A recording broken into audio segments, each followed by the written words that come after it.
Good evening and welcome to the channel's studios here in London with your international news around the world in 5.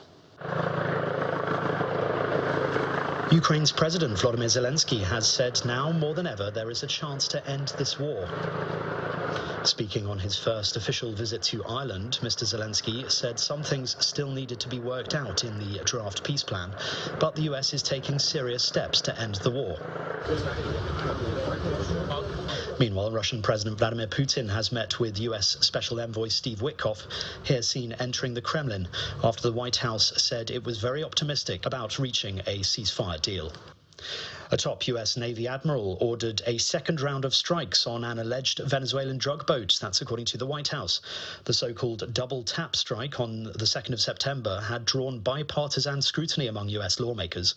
Media reports that Pete Hegseth had given the directive to kill all those on board the vessel during the strikes have renewed concerns about the legality of US military strikes.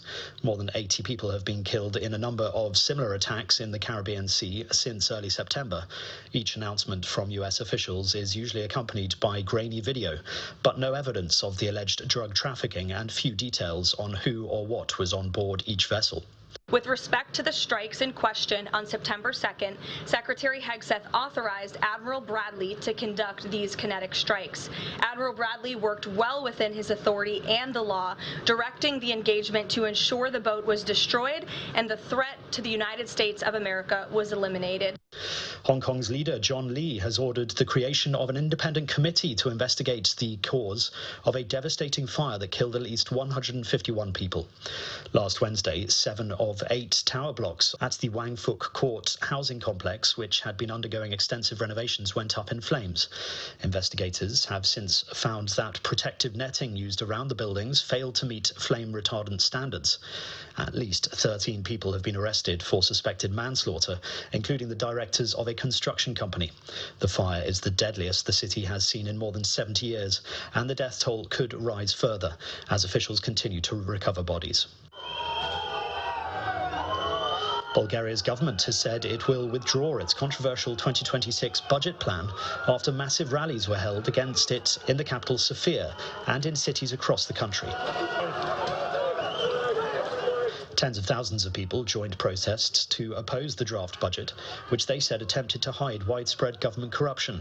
Clashes with police broke out, and some masked protesters attacked the offices of the ruling Conservative Party and also the DPS party. The government said on Tuesday it would abandon the plan, which would also have raised taxes. It comes after similar protests broke out last week, when the initial plan was submitted to Parliament. The death toll in the floods, which have struck Indonesia, has now climbed to 631, while rescue workers still battle to reach affected areas.